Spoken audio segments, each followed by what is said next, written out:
Peace, love. Listen, man. Much love, much peace. Shout outs to all the clients at Emotions Made Easy, for one. Shout outs to all you guys at Fire Safety Made Easy using our study guides. Emotions Made Easy is getting bigger and bigger, and we're having a lot of clients call in. So if you're still on the waiting list, give me some time. We will help you with your emotions. Much love and much peace. But for now, let's give the free information, right? So what are we going to be talking about today? Let me give you the story. I had a friend of mine. I went to a beautiful baby shower, right? Shout outs to my guy, Phil. Shout outs to Joy and Phil. You feel me? For feeling joy, right? Now, feeling genuinely and loving. And I got a beautiful baby on the way too. So shout outs to Asani, my beautiful unborn child, and my beautiful lady and my beautiful dog also. I had a friend of mine, I had told him, and by the way, understand that friendships, there's different categories of friendships. So he asked me how I was feeling, because sometimes people see me staring. They think I'm in deep thought, but I'm not. Just being myself. So he kind of asked me, he's like, oh, you had a rough night last night? I'm like, nah. I went to Phil and Joy's baby shower. And as I was talking to him, he felt the way a little bit. He was like, oh, wow, he didn't even invite me. And that's a normal feeling. But I did ask him, I said, listen, why didn't you ask him? And he goes, well, I shouldn't have to ask. Then how do you expect to attract the idea of inviting if you're not even open to asking? So it's like the law of attraction. You'll never attract that idea. It's unrealistic. It's the entitlement. Entitlement is insecurities and unrealistic expectations. Like being normal about the idea of unreal. It's like delusional and psychosis. Shout outs to my God. But what I say is this. It made me understand that sometimes we want what we're not. And that's the draining part. That's why people don't feel secure when it comes to naturally being entitled. So that's the story, and that's what we're going to get into. Shout outs to my guy, man. Shout outs to Phil and Joy. Now, look, here's how it's going to go. Questions. How do societal, because at the end of the day, even though you weren't invited, and I'll tell you this, they have bigger things to look forward to or bigger things to think about than who they are inviting. They have a beautiful baby on the way. Shout outs to them. So they may have forgot from that space. You get what I mean? I don't think bro was thinking that way because, with entitlement comes insecurities. So you got to hold yourself accountable so you can make yourself secure. But either way, whether or not you were invited, you're still a monumental piece of this universe, of your universe. Whatever you was doing during that time, maybe that's what you was meant to do. Everything happens how it is. All right. How do societal expectations and the need for social acceptance impact our sense of self, worth, and value? Societal expectations and the need for societal acceptance can impact self-worth by creating a reliance on external validation. Understanding that true value comes from within can strengthen self-esteem and identity. So, like I just said just now, bro was more focused on not being a part of the club, when in actuality, you're a spirit. You're already a part of the club. But it's the idea of thinking. He probably hasn't unpacked that idea. So he's still caught up in societal expectations. Remember, society is very, very subjective. Everybody has unique fingerprints. So being that on a physical level, we're already unique in relevance to fingerprints, logically speaking, There's no way that we're all thinking the same. So all those beautiful magical creations in your mind that's accepting you and inviting you to the baby shower, and I mean this figuratively, they're not real. They are, but they're not. They become realer when you take 50% of the reality that belongs to you and you mix it with the reality that belongs to what is. There's two aspects of truth: absolute and relative. Absolute is internal, relative is external. So that's what creates truth. You can't see your side without seeing the side that is opposite of your side or the side that coincides with it. So remember, Epictetus said that his version of good and evil, evil is irrational, good is rational. If it's causing irrational thoughts, why are you not unpacking it from a rational space, a good space? So yeah, definitely. When you start to realize that you don't need that external validation, it does strengthen your self-esteem and your identity. Your whole goal is to create you. You can't create a my player without knowing who my is. Can't just be a player. You have to know yourself. So let's stop and cut out the idea of needing external validation when in actuality we are genuine spirits. We don't need to be validated. We just need to be. In what ways can exploring and understanding our own biases and prejudices, I think that's the word, towards others lead to personal growth and self-discovery?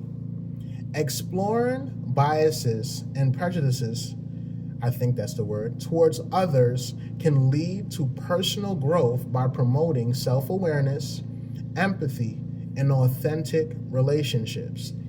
When it comes to being prejudiced, you have to understand that the key to judgment is understanding that there is polarity. So when you're being prejudiced, you have to know how to be it from a healthy space, because there's not only negative bias or negative prejudice, there's also positive prejudice and positive bias. So what you really want to understand is the idea when you unpack those biases and you're not biased about those biases, you unpack them with yourself and you ask yourself, why am I that way? Because mental telepathy states that if you're looking at somebody as something, more than likely you're it. So you need to understand that. When you're looking at someone, I stopped seeing motherfuckers that were grilling me on the train when I stopped grilling motherfuckers on the train, when I stopped being the person that was doing it. How else can I see it if I'm not being it? You understand what I'm saying? So explore your biases, explore things that you consider prejudice, explore your idea of discrimination and judgment, and always remember that each thing has another side. Polarity deems there's no red light without a green light. Where somebody goes, somebody stops. Where somebody stops, somebody goes. So that's how we'll create authentic relationships, by being aware of personal biases and actually exploring the rational side and the irrational side. And when you take that step willingly, that's empathy and self-awareness. You got to do a lot of shadow work. Like my boy, he has to do a lot of shadow work. He has to sit with himself, because if you're a project, like I walk over to him and I rub his, like I say, listen, it's okay, man. I tap him like, yo, it's cool, right? Because at this point, I'm being a friend. It seems like you feel away. Well, I'm not upset. I never said you was. I'm just saying, I'm here for you. I'm patting you on the back right now because you need some type of love. A lot of times we're not aware of the love we don't give ourselves. We're so focused on the idea we're creating that's actually hurting us, but we're not open to the other side of that hurt. So now we're projecting, oh, fuck out of here, you're being a dick. No, I'm not being a dick. I understand that you feel away and I'm into unpacking, but you're not at a space where you can unpack yet. You're still in the pity stage. When you see somebody's mad or angry or mad or angry, is because they're blaming something or someone else. That's usually how it works. So he's in the he's enjoyed the idea that he wasn't invited. Now he's pitying himself, and he'll embrace that idea of pity, and hopefully he can find the accountability within that pity, because if you don't, it becomes persecution complex, and now you're just attracting people that pity themselves and pity you. Like a little bit of trauma bonding. Yeah, shout outs to my guy. How can recognizing projections of our own insecurities onto others help us develop greater self-awareness and empathy? Recognizing projections onto others can enhance self-awareness and empathy by highlighting unresolved issues within ourselves. Like I was just saying, when you're looking at people, calling them this, that, how can you judge from a healthy space if you don't point the finger at you also? The key to understanding why people do things is to understand why you do it. If you don't understand why you do it, you'll never understand why they do. That's when you get to the persecution complex, and it's like you're only focused on what they did, but you're not open to the idea that you would have never been able to recognize that if you weren't doing it. So recognizing projections does enhance self-awareness, because the more self-aware you are is the more aware of others you are, because people are a version of you. The less intimate you are with yourself in relevance to understanding your projections, understanding unresolved issues, you have to resolve them. You have to unpack them so you can unlock them. The more you don't understand these ideas is the more you give up. Like at that point, you said no to your spirit. You're ignoring it. You're ignoring something primal. Spirit cannot process negative. It has the urge to genuinely transmute negative into positive no matter what. That's the idea of spirit. If you don't believe me, you can. Watch this. Don't think of an elephant. You're going to think about it by default, because that exists in your reality. Just because I told you don't think about it, you're going to want to think about it even more. So it's the idea of understanding self-awareness, unpack your unresolved issues, and you'll begin to be able to coexist with people subconsciously, especially with yourself. And if you love people in the family around you, you might want to do this. Shout outs to my guy. What strategies can we use to navigate and address feelings of anger or confusion triggered by encountering aspects of ourselves in others?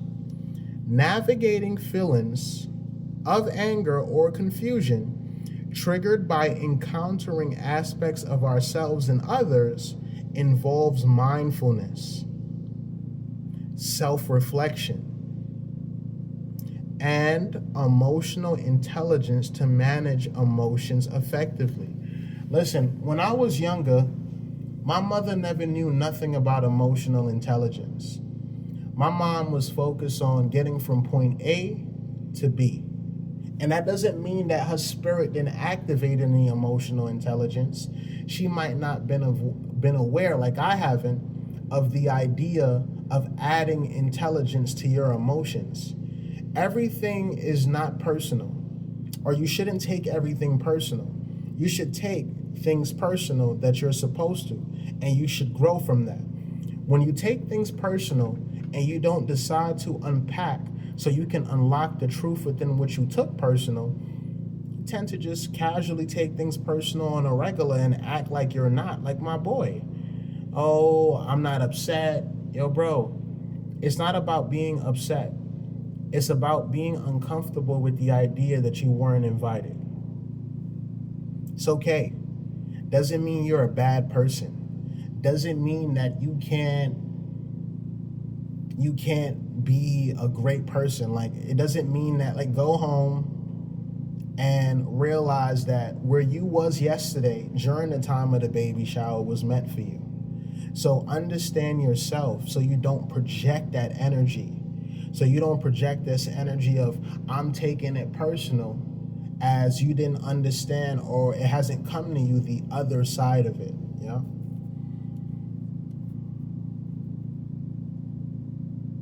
Exactly. So it involves a lot of mindfulness, self-reflection, and emotional intelligence to manage emotions effectively.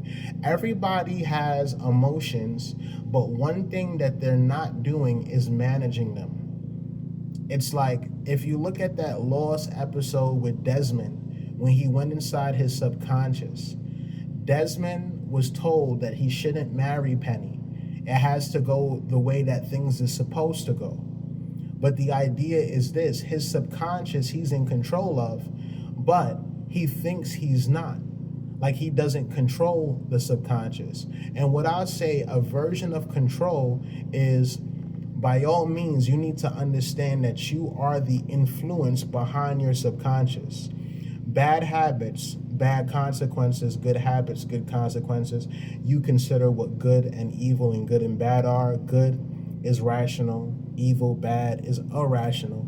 So if you're not mindful of your irrational habits, you tend to attract irrational things, right? That's the idea. So you want to be aware that you influence your subconscious. When you take time to sit with yourself and self-reflect and be mindful, you start to understand that careful observation is the key to complete awareness. Follow your path. Your path is slightly very, very simple. It is not dramatic. A lot of energy is not used. It is not impulsive. It is not hyperactive, hypermasculine, hypersexual. It is not any of that. You'll know that when you take time to breathe, find yourself, and learn that being simple should be your normal mind state, right? You should be always trying to be simple. Embracing assertiveness. Oh, sorry about that. That's not the question. How can embracing assertiveness over aggression and self-reflection and interactions with others foster personal empowerment and positive growth? Embracing assertiveness over aggression in self-reflection and interactions fosters personal empowerment through setting boundaries, effective communication, and promoting healthy relationships. Listen, a lot of you guys don't know what boundaries are. So it's like, we get mad or confused when people do things, but what you're mad about is a boundary being crossed that you've been crossing with yourself for the longest. So if you're triggered, you have to lean into it. That's the whole idea. Everybody's avoiding their spirit and not leaning into their triggers and fears. So the aspect is this: if you are not holding yourself accountable for the boundaries you step on in relevance to yourself, what do you think you're going to attract? You're going to continuously attract people not setting boundaries when it comes to you. Now, you can either choose to be the idea of the persecution complex, where you live life from a mind state of everything is not fair, or you can accept the idea that, listen, you got both sides, a positive and a negative, a shadow and a light, a dark and a light, I should say. But at the end of the day, When you sit down with yourself, do you feel satisfied with the boundaries you're setting? Is it clear enough to the point where it's naturally set and nobody's being affected by it in a irrational way or a negative way? It's time to sit down with oneself and ask, am I in control of influencing the idea behind this boundary that I'm setting? Am I following it for myself? Have I unpacked? Have I unlocked subconsciously to the point where I know how to state my boundaries, but from a space of being assertive and not aggressive? A lot of people have this shit fucked up. You're so focused on being aggressive, high tones, that you don't understand communication. Communication has soft skills. There's so many ideas behind communication that you need to understand endlessly, that you shouldn't limit yourself to what you just learned. You need to learn how to speak to people. How do you learn how to speak to people? Well, you speak to people how you would like to be spoken to. If you notice that when you speak to yourself, you're being triggered, you need to rethink and review how you are acting to yourself. When you start to do that, you notice that you start to empathetically care more about how you speak to people.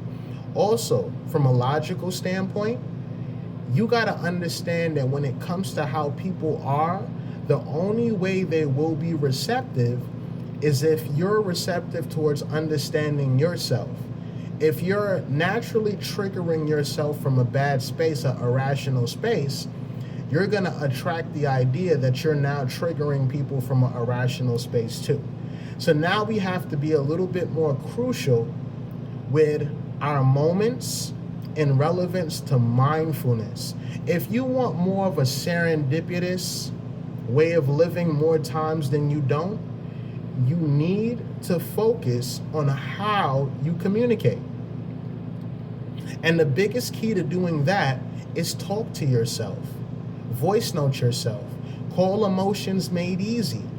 Do something that makes you aware and holds you accountable for being mindful and aware of self within things that you know you don't like or dislike from others. It's time.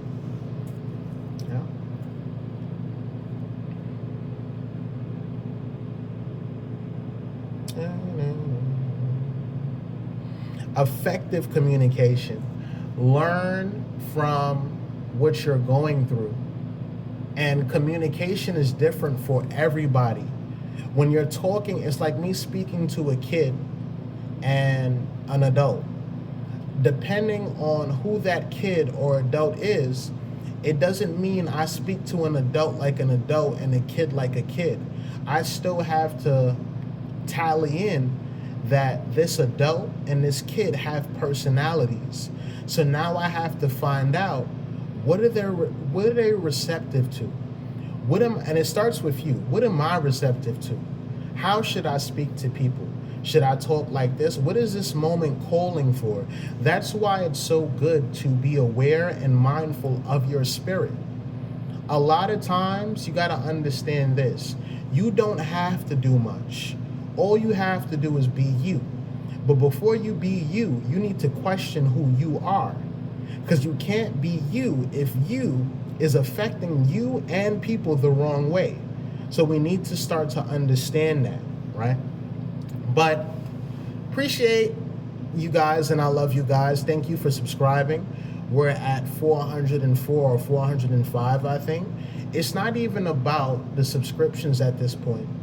I just want you to get beautiful information so you can strengthen your idea of self.